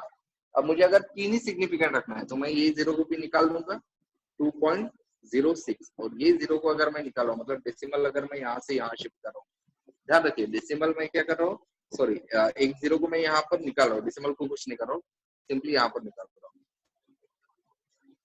10 टू द पावर 5 के फॉर्म में लिख सकता हूँ, गेट इट। तो यहाँ पर सिग्निफिकेंट फिगर्स कितने हो गए आप लोग के, 3 हो गए, एग्जैक्टली डन, राइट। सॉरी यहाँ पर 10 टू द पावर 4 ही लिखेंगे, तो 0 का मतलब नहीं है, उसको तो हम निकाल के फेंक देंगे वैसे। तो इस तरह से यहाँ पर ये भी हो सकता है, ठीक है, वो 0 तो कोई मतलब का नहीं होता है, right? इस तरह से कभी कभार ये भी चीजें आप लोग को ध्यान में रखनी, आपको ऑप्शंस को टटोलना पड़ेगा, देखना पड़ेगा।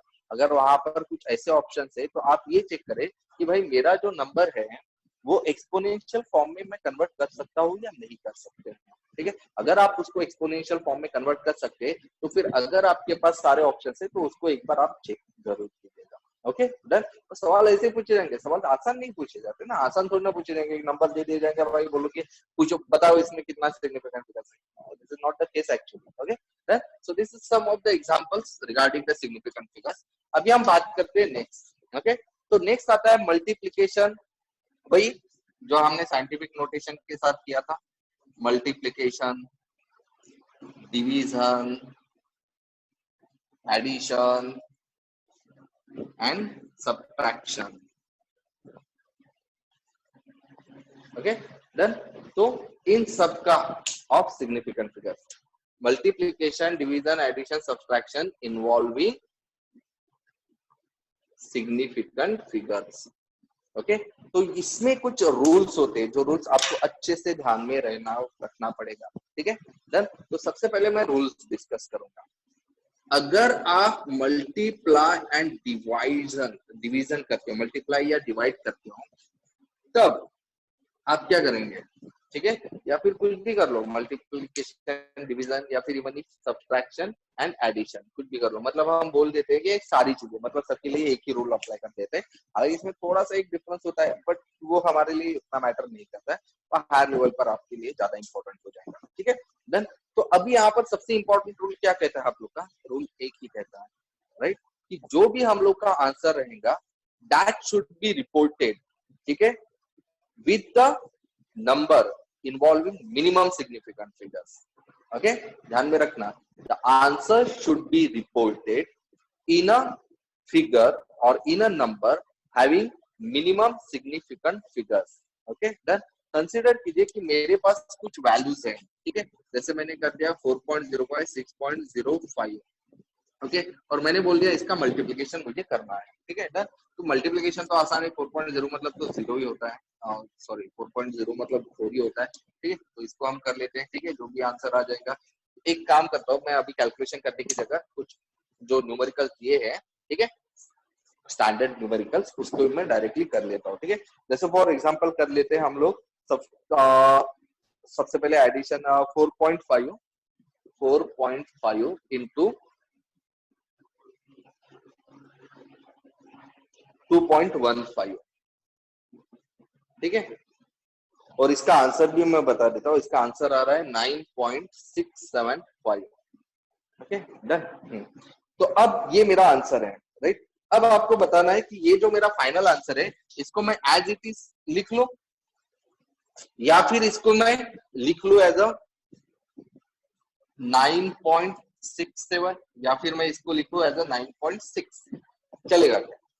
या फिर मुझे पूरा 9.675 ही लिखना पड़ेगा, बताइए, ठीक है। तो हमारा आंसर रहेगा कि सर नहीं यही लिखना पड़ेगा, ओके। बट नहीं, यहाँ पर रूल्स कुछ अलग रहता है, ओके।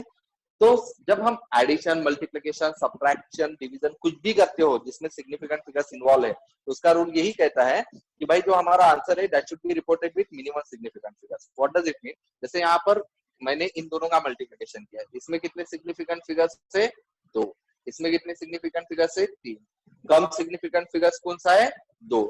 मतलब मुझे आंसर भी ऐसा सबमिट करना पड़ेगा जिसमें सिग्निफिकेंट फिगर्स कितने होने चाहिए? सिर्फ 2, मतलब 9.6. So this one is the correct answer and both these are the wrong answers, ठीक है। Same thing you can do for the addition as well as subtraction. उसका भी एग्जांपल देख लेते हैं। जैसे पहला एग्जांपल देख लेते हैं, 22.27, ओके। लेटर ऑन 15.0 और लेटर ऑन एक और है 2.024, 2.024, ओके। और इन लोग का मैं एडिशन कर रहा हूँ, और इन लोग का ऐड करने के बाद इसका जो आंसर आ रहा है वो आ रहा है 39.244, okay. Now the question arises कि भाई इस वाले आंसर को मैं कैसे रिपोर्ट करूँ? Shall I report it as just 39.5? Shall I report it to the 39 only 39, 39.2, 39.24 या फिर कंप्लीट 39.244, ओके डन। तो बताइए यहाँ पर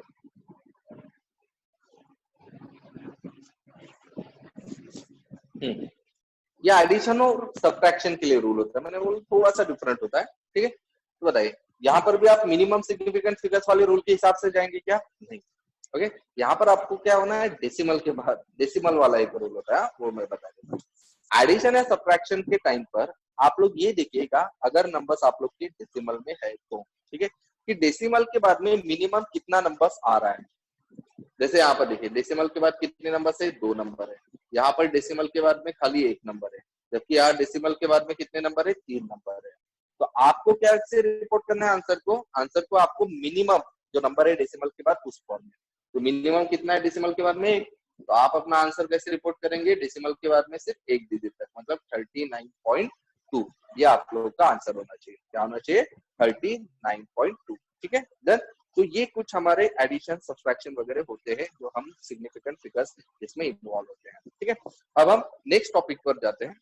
तो नेक्स्ट जो टॉपिक होता है that is the rounding off the numbers. Rounding, okay. हम बोलते हैं ना 2.99 को राउंड अप कर देते हैं 3 में, लाइक दैट वन। वही राउंड ऑफ जो आप लोग पढ़ते हो, आप लोग समझते भी हो, ठीक है, पढ़ भी चुके हैं, समझ भी चुके होंगे अच्छे से, ठीक है। और राउंड ऑफ तो हम लोग हमेशा करते हैं, है ना, राइट। तो यही राउंड ऑफ के कुछ रूल्स होते हैं लेकिन सिग्निफिकेंट फिगर्स में, ठीक है।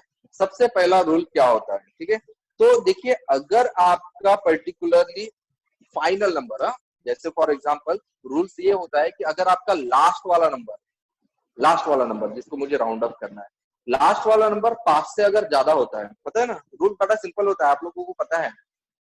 नंबर्स अगर मेरा 5 से ज्यादा हो, लाइक 2.376, तो यहाँ पर ये लास्ट वाला नंबर या लास्ट वाला डिजिट 5 से ज्यादा हो तो आप उसको राउंड अप कर सकते हो, उसको आप रिमूव कर सकते हो, it can be removed, okay.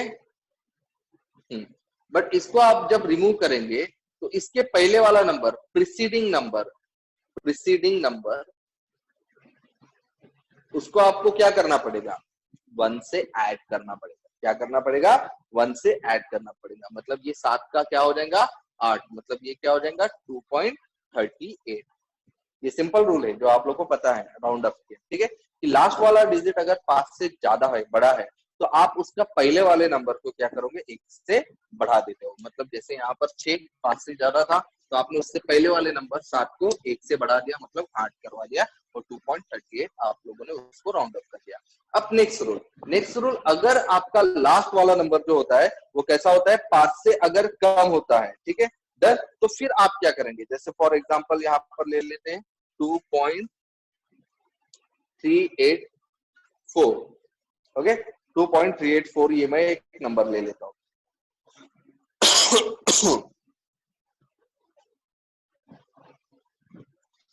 तो अब यहाँ पर लास्ट वाला जो नंबर है 5 से कम है, इसको मुझे रिमूव करना है, ओके।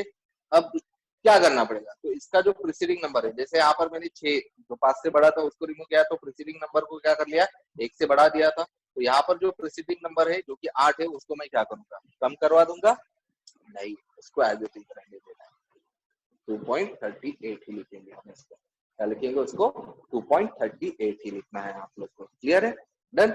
लेटर ऑन देन अगर आपका लास्ट नंबर, देखिए कंडीशन क्या बनेगी, या तो 5 से ज्यादा होगा, या तो 5 से कम होगा, या फिर 5 ही होगा, है ना। अगर आपका लास्ट नंबर क्या है, 5 ही होगा, ओके।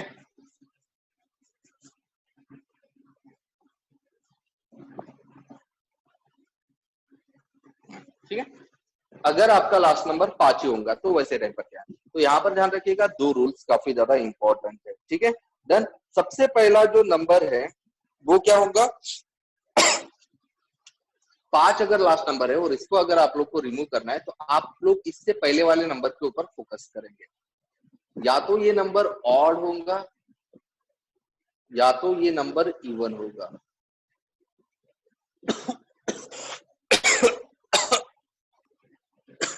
सॉरी, तो ध्यान दीजिए, यहाँ पर रूल ये कहता है, लास्ट का नंबर अगर 5 है और अगर आपको उसको रिमूव करना है, तो आप क्या करेंगे, उसके प्रीसीडिंग नंबर के ऊपर फोकस करेंगे। प्रीसीडिंग नंबर या तो ऑड होगा या तो इवन होगा। अब रूल क्या कहता है, अगर आपका नंबर इवन होगा तो आपको उसको चेंज नहीं करना है, डू नॉट चेंज, इवन रहेगा तो do not change, okay, done. मतलब it should be reported as a 2.34 itself, okay. But if it is an odd number, then ultimately आपको इसको 1 से बढ़ा देना है, मतलब it should be reported as a 2.38, get it. तो ये सिंपल सा रूल होता है, जब आपके लास्ट में इसमें क्या होगा, फाइनल जो रहेगा डिजिट वो 5 अगर रहता है तो ध्यान में रखना, इवन रहेगा तो बिल्कुल भी चेंज नहीं करना है, फिर वो चाहे भले 2 रहे, 4 रहे, 6 रहे, 8 रहे, ओके। और अगर वो ऑड नंबर होता है, देन अल्टीमेटली वहां पर क्या करना है आप लोगों को, उसको तो आप लोग को 1 से बढ़ा देना है, ठीक है। 1 रहा तो 2 कर देना है, 3 रहा तो 4 कर देना है, 5 रहा तो 6, 7 रहा तो 8, और 9 रहा तो क्या करूंगे, 0, उसको 0 कर देना है, क्लियर है, done. So that's all about this one, okay. तो अभी हम यहाँ पर देख मैं कुछ सम देता हूँ, देखिए सॉल्व करने की कोशिश कीजिए, आप वीडियो को पॉज करके उसका स्क्रीनशॉट लेकर just try to solve it, okay. और अगर कोई दिक्कत आती है तो जस्ट व्हाट्सएप में, ठीक है, हम लोग का जो, आप लोगों को तो बेस अकेडमी का नंबर पता ही होगा, ठीक है, अगर नहीं पता होगा तो नीचे मैं एक ग्रुप का लिंक भेज रहा हूँ, ठीक है, उस ग्रुप के लिंक पर आप क्लिक कर दीजिएगा, so that you will be automatically added to our lockdown video lecture series group, okay, done. So write it down.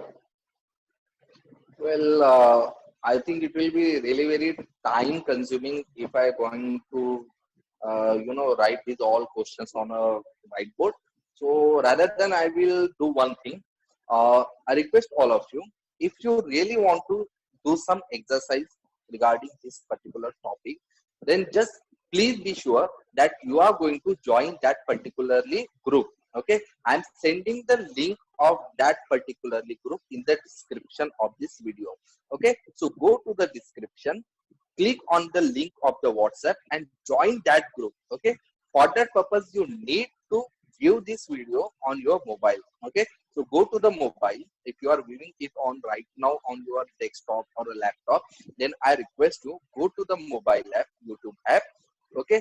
Just search for this particularly or open this particularly link on your mobile of this video, okay. Later on, just go to the description, In that description, you will find the WhatsApp link for the group which I have created for this video online video lecture series, okay, of lockdown series. And you will find, and ultimately when you join that particular group, I will upload all the photos, okay, all the photos in that way, okay. Or other way I can do that, I can also uh, yeah, I can also provide you the link of the PDF. You will find the PDF, okay, in the description as well. So just go to that PDF, okay, and you can take out the examples for the practicing purpose, okay. So that's for today, guys. We will see you tomorrow. I will, I'm not assure you that definitely we are going to see you tomorrow, but I will definitely try my level best, okay. If it will be possible for me to upload another lecture or another video for you tomorrow itself, then definitely I will do it. But please be sure, I cannot make you assure because of our tight schedule, our hectic schedule, okay. So that's all for today. Have a good day and just stay at home and stay safe, okay. Thank you.